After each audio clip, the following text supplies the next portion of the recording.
Thank you for tuning in to The Meliza Show. This episode features Travis World, a talented DJ and producer from Trinidad and Tobago. Travis takes us through his journey in music, highlighting the Caribbean Carnival industry, along with some favorite moments of his career, aspirations, and much more. Travis World, thank you so much for being on The Meliza Show. No problem. I'm glad to be here. I appreciate that. No, honestly, I need to take us back, though, to the first time we met. Should I tell the story or should you tell the story? I just remember you're probably one of the most unique experiences I have meeting somebody. Because it's like we were just swimming in the middle of the ocean. Like, literally. That's literally how it happened. Yeah. We went down the islands. I was meeting new people and just vibing with everyone there.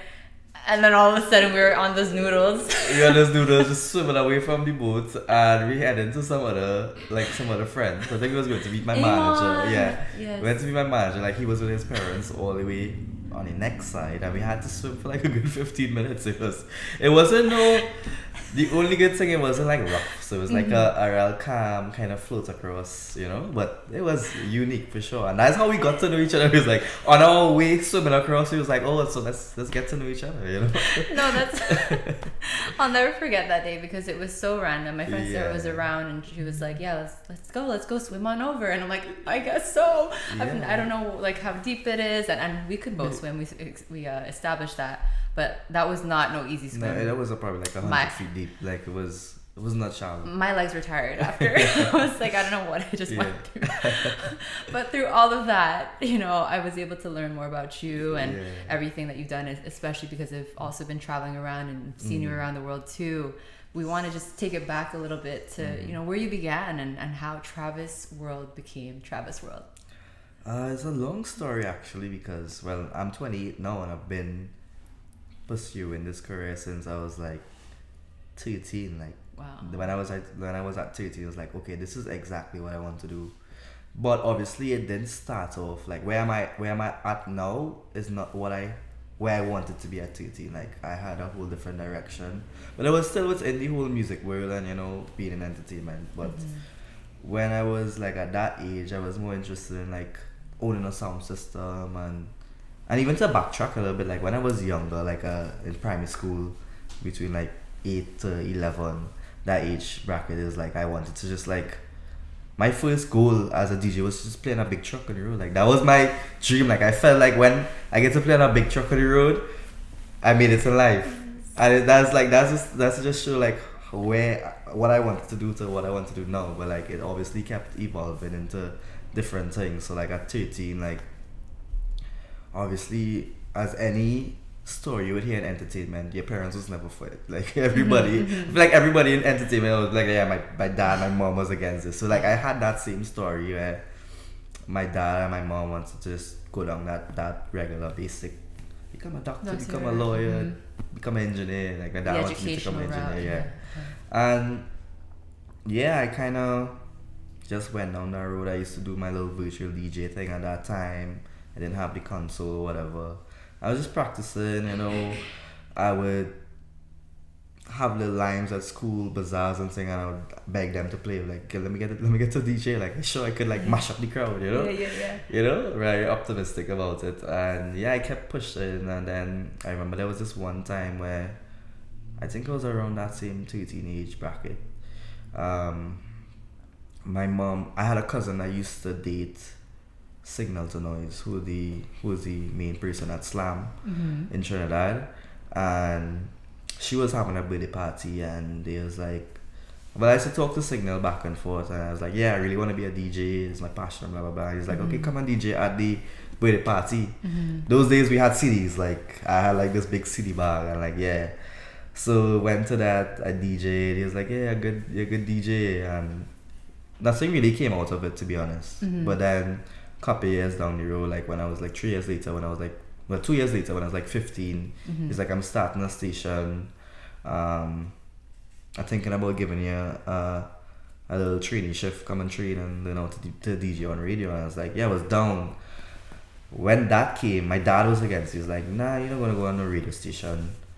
So like those days, like I used to have this one best friend, and I used to always go and stay over by him and whatnot on a weekend, and just we go to the mall together and whatnot. And I was like, his parents wasn't like that strict.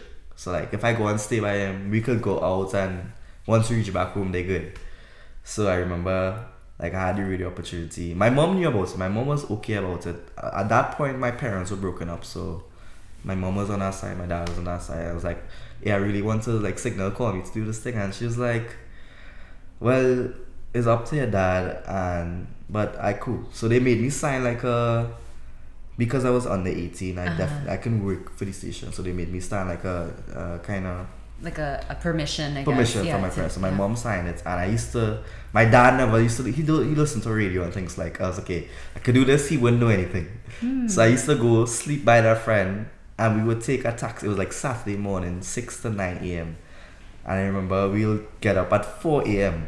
because I didn't have like my dad never gave me the money for this thing. Like so, it's not like I had to kind of save my money from school during the week to get money to travel to Port of Spain, because I live South Trinidad. Under 18. Under 18. So like I would go by my friend, we'd go Lime the night before, Friday night we go to the whatever club it have, because obviously I was able to still get into the clubs because I would kind of network and be like, hey, I'm a DJ, and I just want to come and see the vibe and blah blah blah.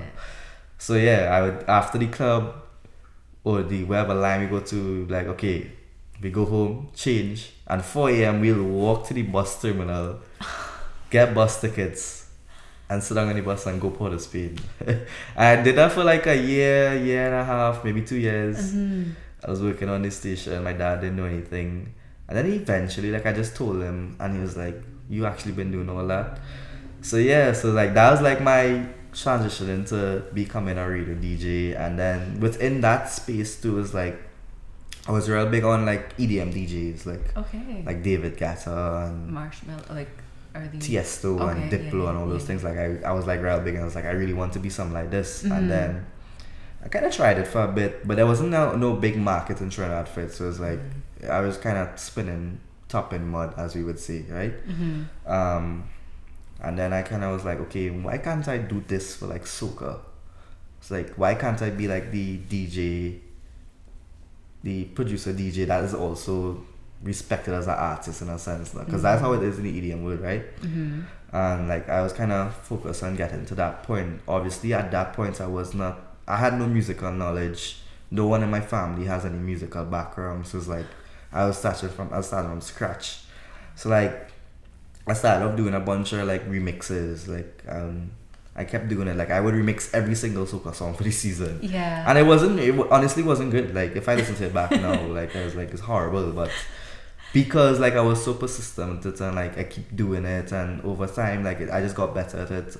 And then like I remember like people just like, hey, like this is sounding good. Like I remember I had my first viral remix within the DJ arena was like this song like Monster Winer. I did a version of it, and like I remember Miami Carnival, all the DJs was playing it, and I was like, whoa, like I didn't know how to comprehend that. Like it's like, hey, this is actually viral. Like yeah, you know. So like that was like my first whoa moment. Like hey, maybe I'm onto something here.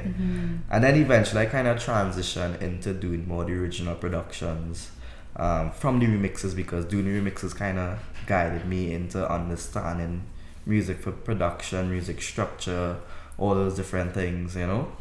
And I think it was probably like 2013, 2014, somewhere around there.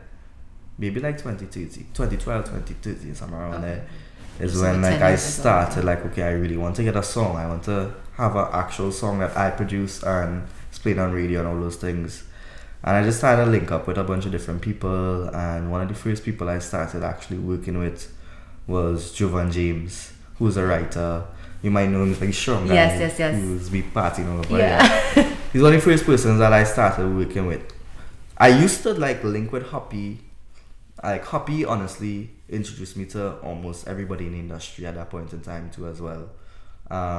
So like he was like he would just be like, Travis, I'm going to this party. If you want to come, I'll link you, you know? Because I didn't really have the money to like buy tickets and things, but like he would always link me in, because obviously he's Hoppy. So like he kind of showed me around real, like he introduced me to Cass and all those different people in the early. And then at the same time I was working with Jovan and trying to like get songs, like he was writing these songs. And I remember I did this song for Skinny called Mashup International. It was the first song I ever produced. Well, it's the first song that I produced that was released. Okay. And he released it for St. Vincent. That was the last year that he entered St. Vincent Soca Monarch. So he won Soca Monarch with that. Wow. So like that was like mind blowing for me because it's like, oh, this is the first song I ever produced and it won something now. Like obviously at that time like Vincy Mas wasn't like really huge outside of St. Vincent. So like the song never really made it out of St. Vincent, but it was huge in St. Vincent. It won award, I guess, if you want to put it like that.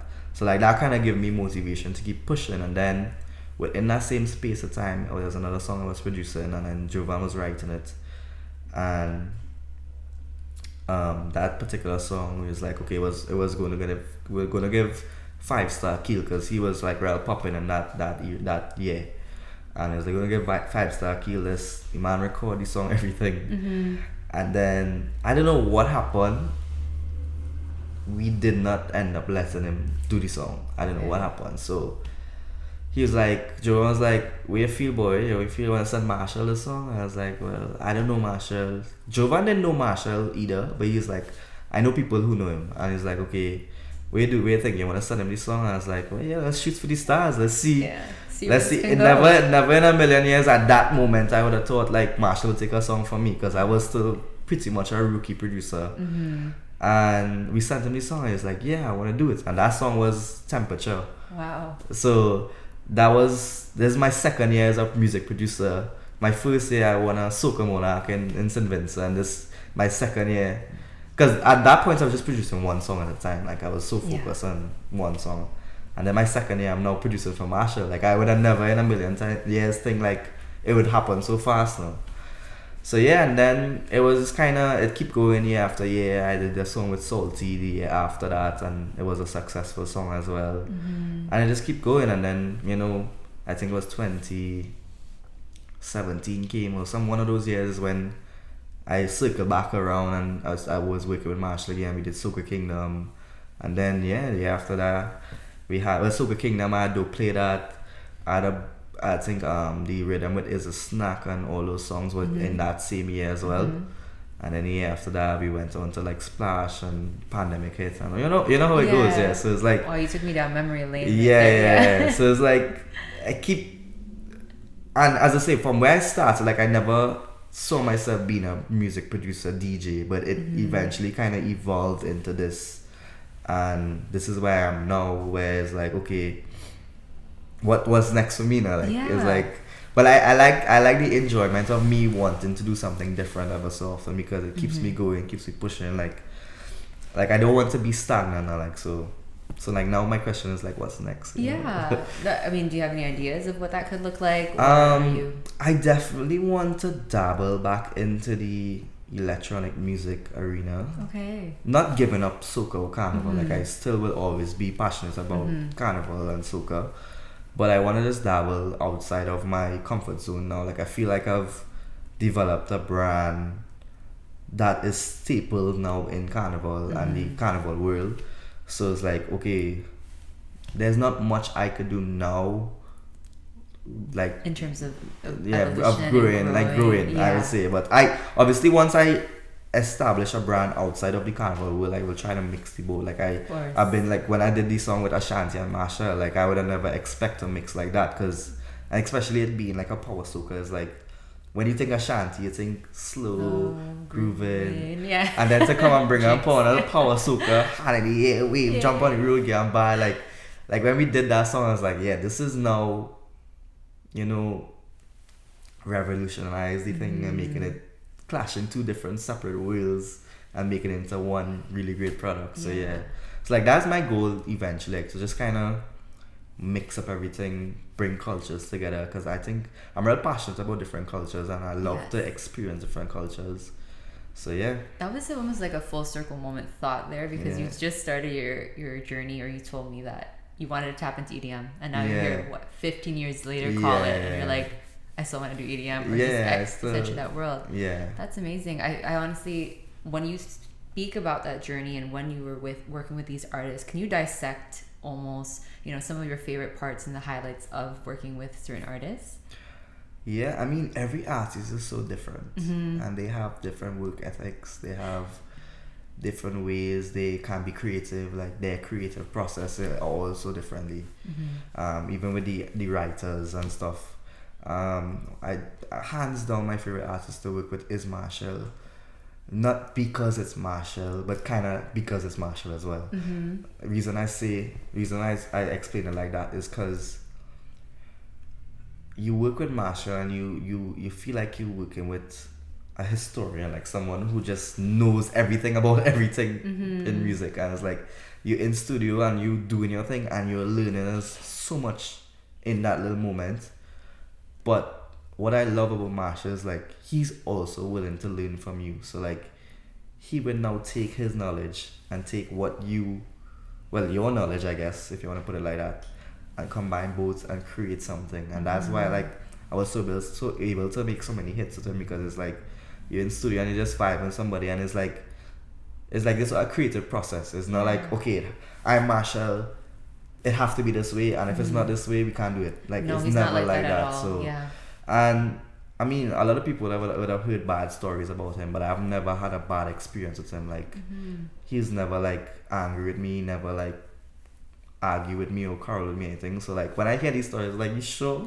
It's like I've never experienced this, and obviously, you know, we have a big age gap, so it's not like I expecting going into the studio there, this man is going to be coming down hard on me because he knows so much and I know so little. But like, yeah, it was the best experiences with him when it comes to studio. Doing Soca Kingdom was like a whole journey, because I've never had a road march before, and he kind of just showed me like how you take a regular song and carry it across the stage into a winning road march. It's like the whole experience was so little things that I would have looked past. He showed me like, yo, you're looking past this. Like, you think this is good, but it could be better. And like, you know, other than that, like I've been in studio with Cass, Voice. Like they all have so much different work strategies, like how they would execute things, and it's always a fun experience to be with different artists and just kind of like I feed off the energy now, like, you know. I love that. And would you say throughout this journey as well, have you had any obstacles or moments where you question what you're doing or wanted to kind of switch paths in any way? I mean, yeah and no, because I always looked at it from the angle that it's never gonna be easy. So like every time I find things going downhill, I'll always be like, well, that's just life. Like I always watch life from it being life. Life is not perfect, no matter how much money you have, no matter how much talent you have. Like it's just gonna be a struggle no matter what position you are in life. You could be a homeless guy to a billionaire and you're gonna have a struggle. The struggles might be different, you know. A struggle for a billionaire and a struggle for a homeless man the homeless man might be like, are you really struggling? But it's just like, you know. So like that's how I kind of viewed my whole career. It's like I know nothing is gonna be easy.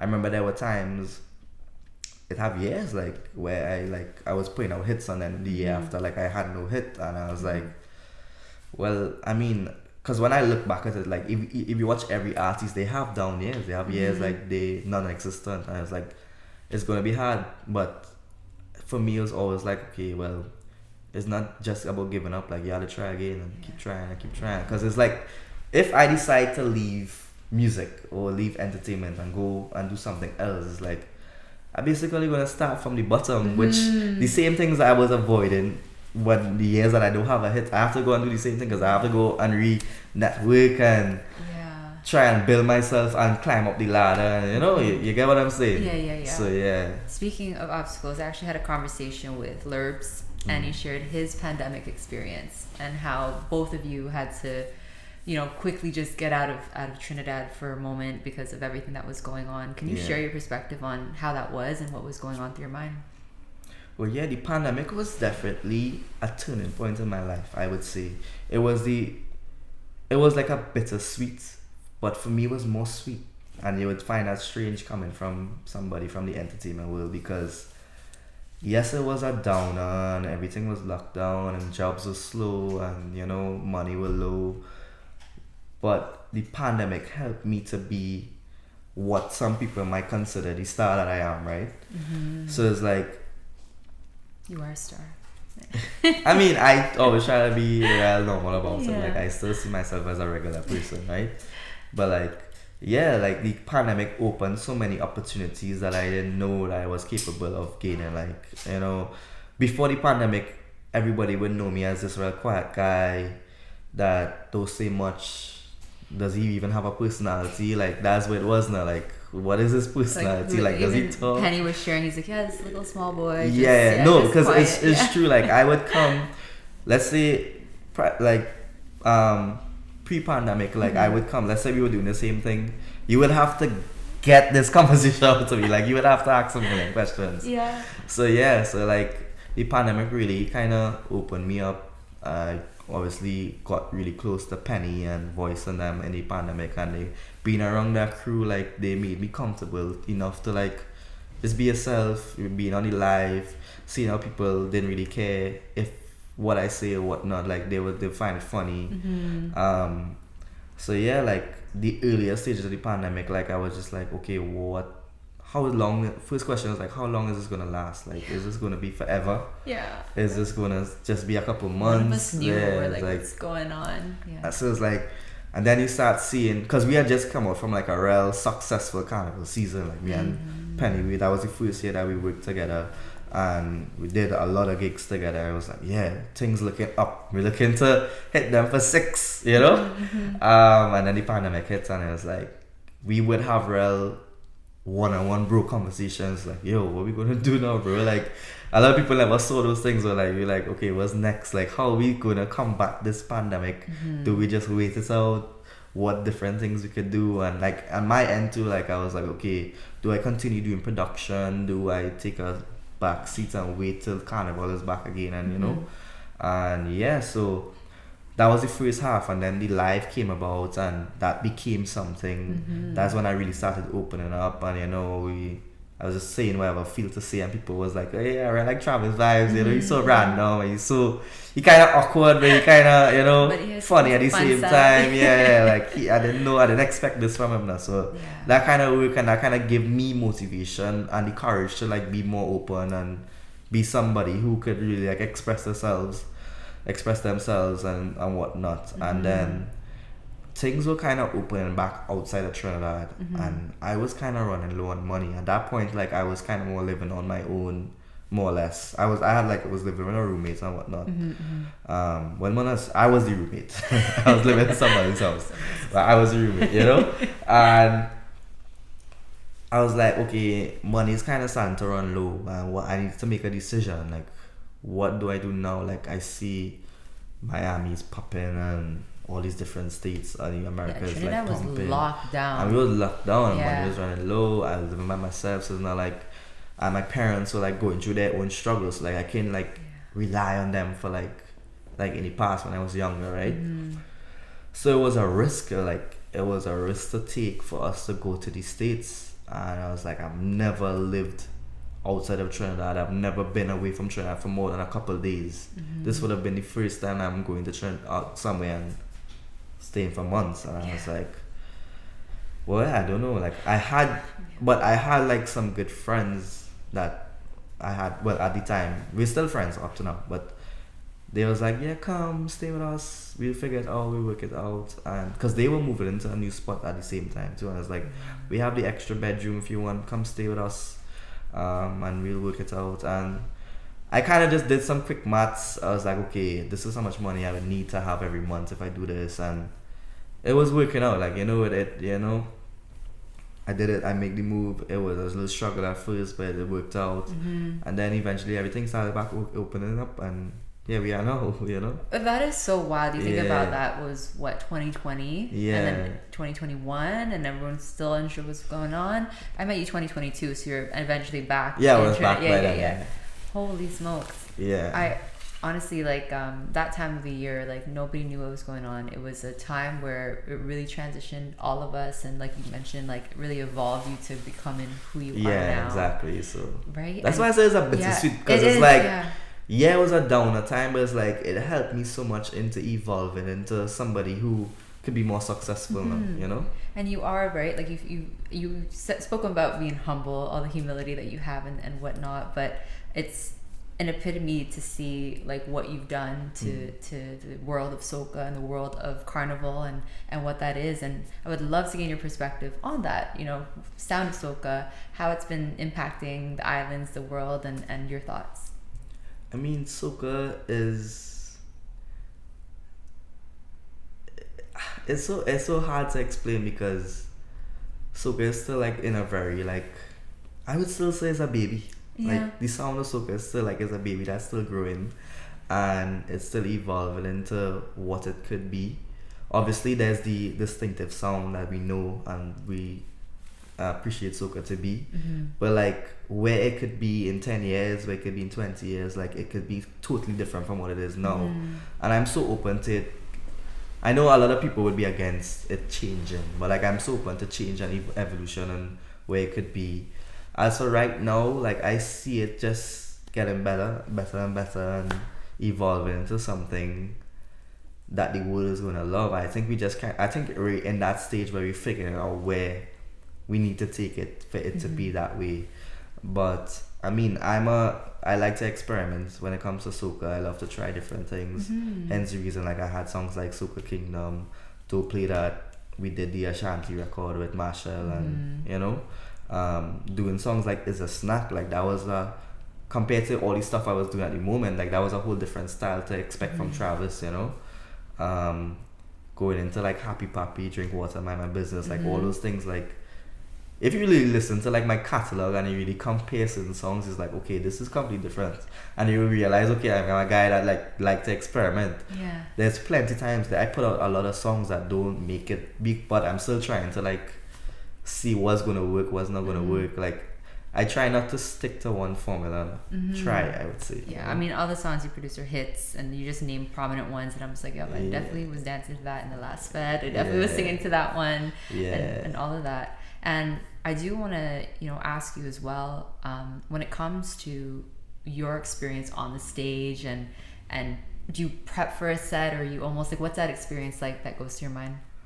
I don't actually prep for sets because like as a DJ, starting off as a DJ first and foremost is like, well, starting off as a DJ in the Caribbean, in Trinidad, it's not an easy thing because it's like, I came up in an era where like I was around a lot of the big names, and they're like, they used to put a lot of pressure on me, like, yeah, don't end up like them other DJs, you know, try to be different, blah blah blah. So like I grew up always looking to read the crowd, trying to figure out, okay, how to not play the same set as the last DJ. So that's why I don't prep. So if I'm going on the stage, it's like, okay, I'll try to reach before the last DJ came on, so it's like I could hear his full set and figure out, okay, he played this, he played that, how to not do the same and keep the vibes up. Because sometimes you run into problems as a DJ when the DJ previously played all the hits.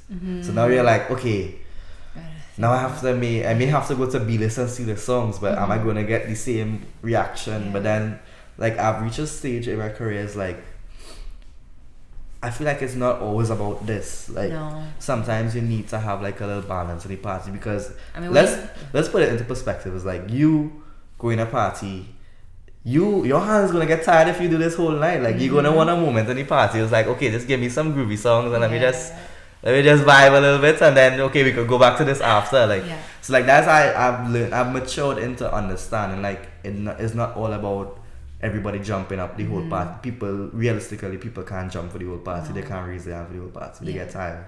So like now with that maturity and knowledge, is like, alright, the DJ now got that big forward. I could now take it down a little bit and let people just groove. Who are they gonna get drink, you know, and then maybe come back to the end of the set, we go back up to that hype, you know. What a Trinidad and the dance hall you pull in. So just like, you know, for me a party is like a wave. Like it have its high points, have its low points, but it's like that what keeps it going to the end. Because if you tire the crowd in the early half of the party, they're gonna want to go home earlier, like, because like, okay, I had enough of this, like I'm tired, I'm ready to go.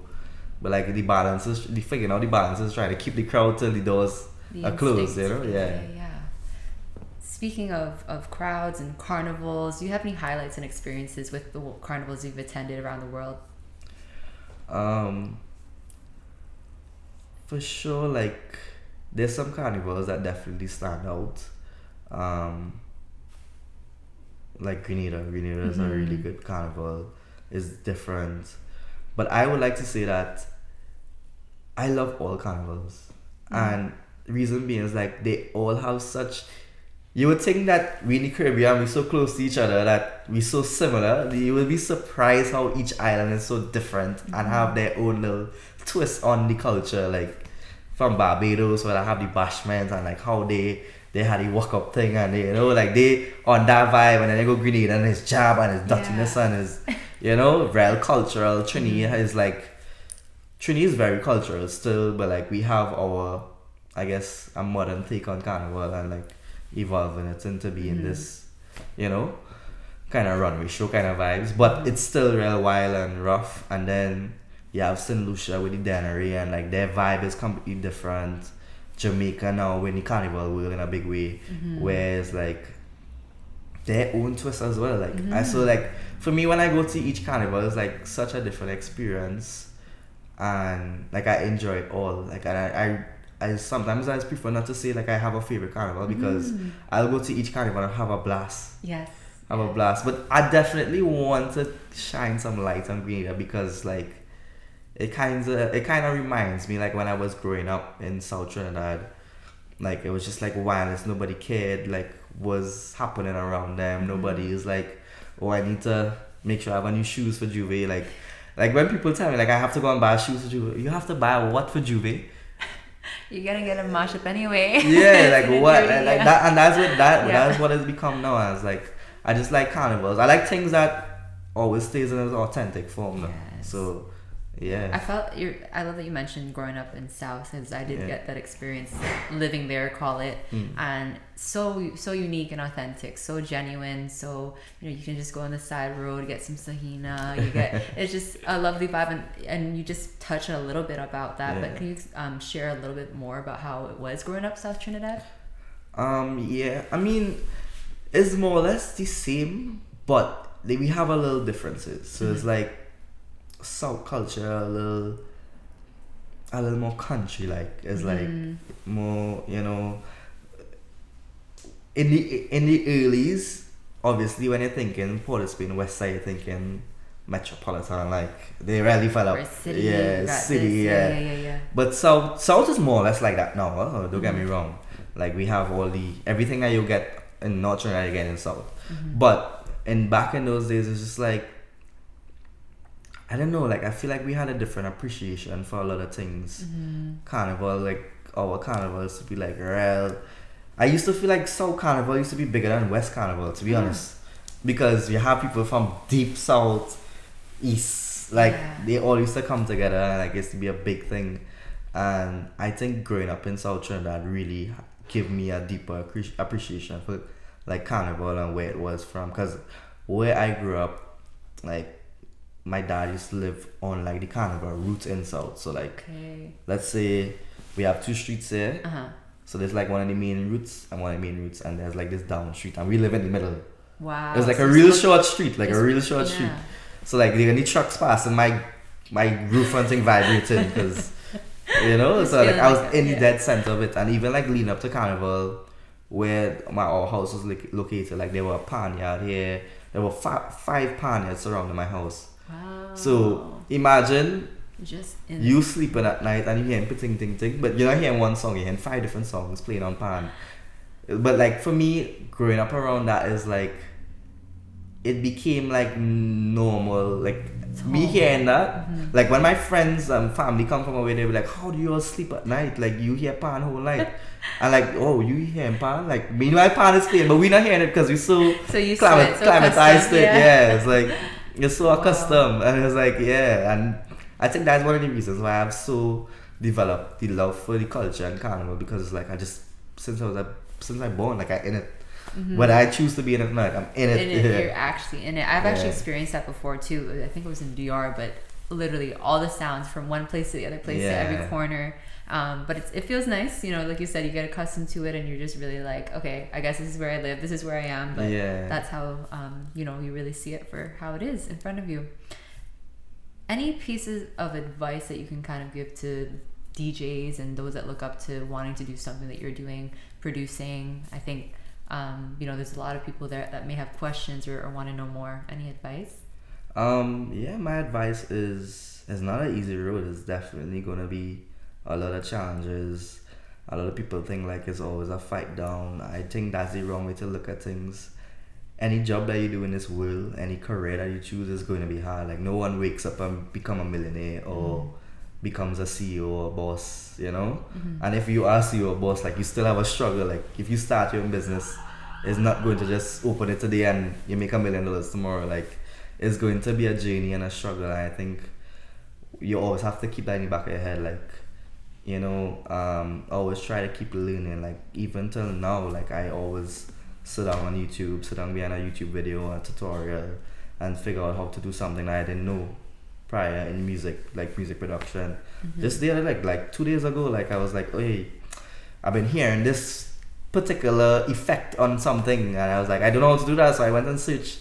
I didn't even know how to search. I didn't know the name of it, but like I just keep typing different things till I figure out, like, then I type in the song that I heard, like how did they did this in this song, like, and I found a video, like. So it's like you had to keep looking, and no matter what you do, like you have to keep looking for new ways to evolve what you're doing, and everything. Like the what's gonna make you different is how you decide to put your own twist.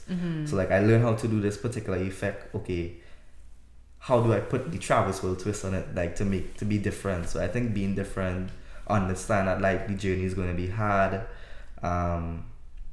There are going to be many times that you're going to want to give up, but I think not giving up is pushing through is what you need to do. Have fun as well, like don't feel like I've heard a lot of people say like you know, you're real playful, like why you need to be serious, you need to focus, but like I think me being playful and having fun is what makes the job easier for me. You know, look for the positives. Try, even if there's more negatives than positives, still try to feed off the positives and pull from that and try and create more positives, you know? So, yeah. Thank you for that. I'm sure a lot of people would take a lot of notes from that. I did mean to ask you, how was your Trinidad Carnival 2024? I mean, I have a great experience every year. It's fun for me. Like, I will make it fun. I hear people complain, like, bro, the complaints this year were everybody had the most to say. I was like, yo, I would rather not complain and figure out, okay, how to make this fun. Like for me, I had a blast. I was best carnival ever. Oh yeah, look, you have to find the positive in every experience, no matter what. And how would you describe your Caribbean and Toronto carnival experiences? Last year was good. Last year, first year I actually. Well, I played on the road before, but like this was the first like a band actually hired me. Before it was like I was hired through a third party, you know.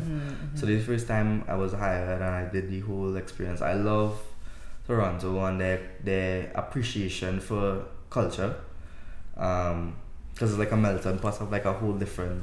So many of us. So many different people and cultures, and just how I love how they embrace culture, and like I'm always excited to come to Caribbean and like just like the leading up to it, like the week of events, all the different events, and just see people happy and enjoying it. Yeah, I do need to know, because I had asked Penny, how did the dynamic duo come about?